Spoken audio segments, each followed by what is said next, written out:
Hi, sweetie. Are you tired of me by now? No.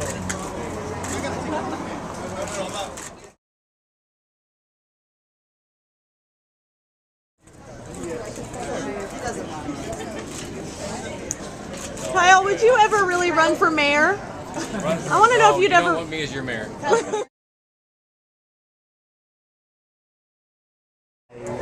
Burning question, Yes. and that is, what were you thinking during that pool scene in Showgirls? Geez, I hope he doesn't slip off my lap. And I tell the story. It's a true story that I was. My brothers know. My mom had been diagnosed with ovarian cancer, so I was like, okay. But I wanted to include them in the whole thing. I said, Mom, you got to read this. Is a great script. Well, this is not a script you hand to your mom. Yeah. Saying, what do you think? And she tried to be nice, but she was like, oh. So I said, no, I'm not gonna. I don't want to upset you. I'm not gonna do it. So I said, no, I'm not gonna do it. And then time went on. I was like, it just was in my head, and I was like, Mom, you gotta trust me on this. It's gonna be okay. It's gonna be okay. So I went ahead and we did it, and we shot it about 9 months after June opened. So like it was on August, I think, September, that we shot in Wilmington on Blue Velvet. And the hair itself, what you mentioned while we were My hair from every time. I mean, even now, it's crazy. I've got a lot of hair, but for some reason, it just never seems to work right. You know. But it's fantastic. That is a lot of hair. But Dune was a disaster. Showgirls is a disaster. You know, and I don't know what to do. It's crazy. You know.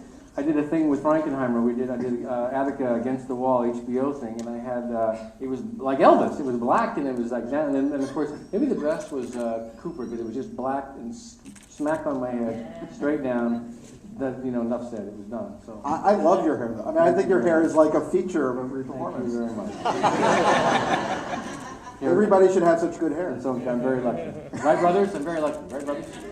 Do we have bald brothers in the audience? Is that, My brothers are there. What's going on out there? No, they're good brothers.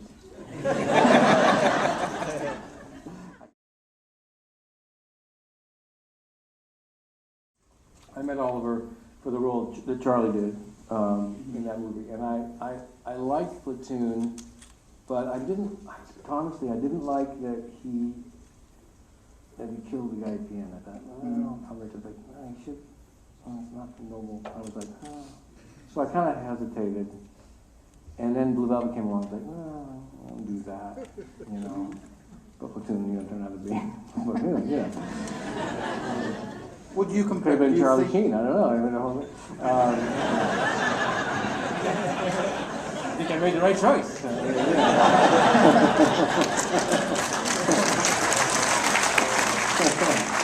We could have had hookers up here. Hey, the whole thing. You know. We'll get to that. Never mind. Okay.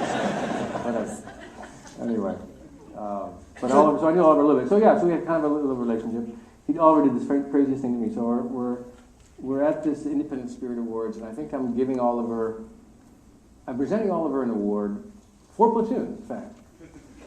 And I'm up there, and I'm standing, and winner, and Oliver Stone. So I'm holding.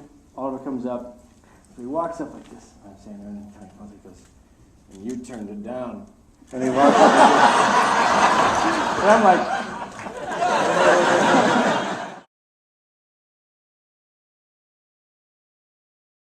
I wanted to meet Oliver because I wanted to play the role of Jim Morrison, right? Can you imagine me as Jim Morrison? But you got a dream, you know, come on. So there I was.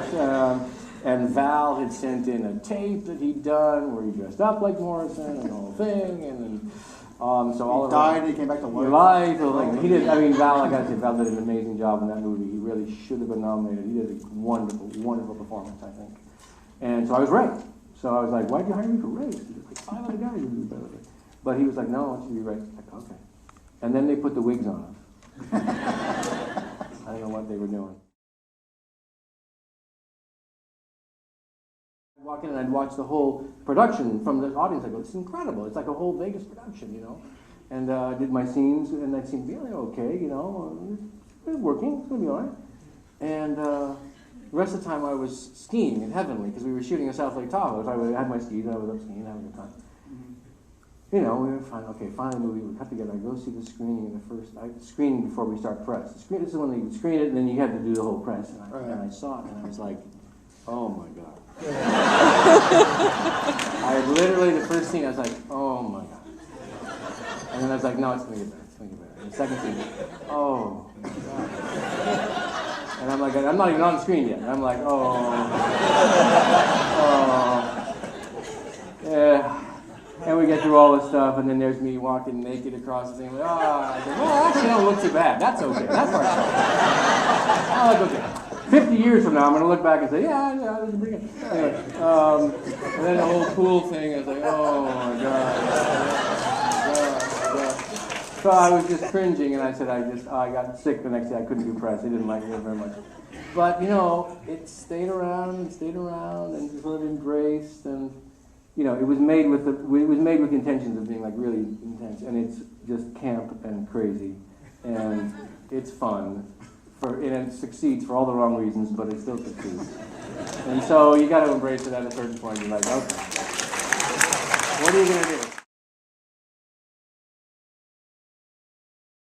Twin Peaks, in and of itself, Was this?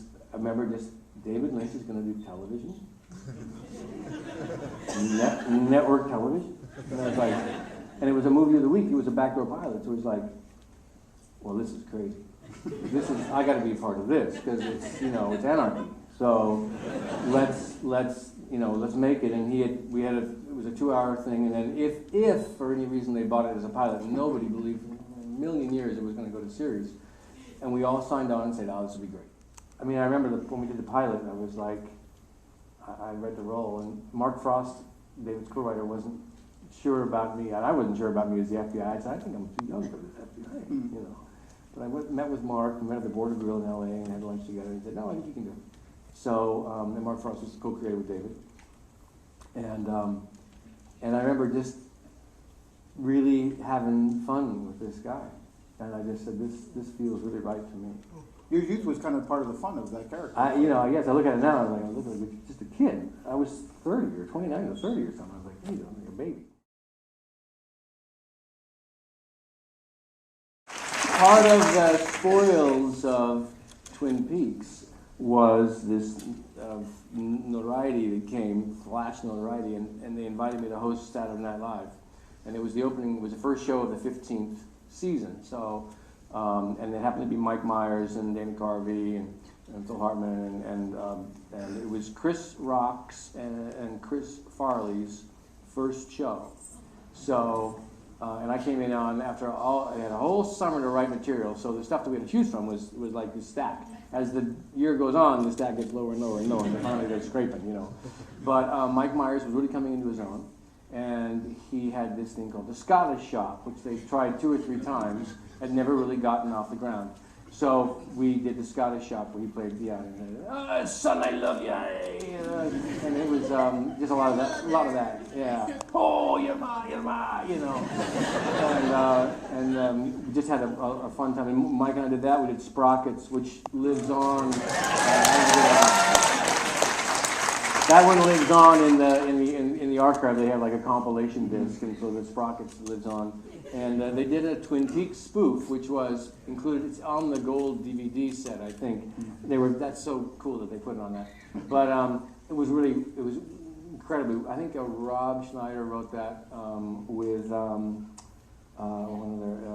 David Spade. I think they wrote that together, and it was brilliant because it was like everybody knew who killed Laura Palmer, except for Cooper.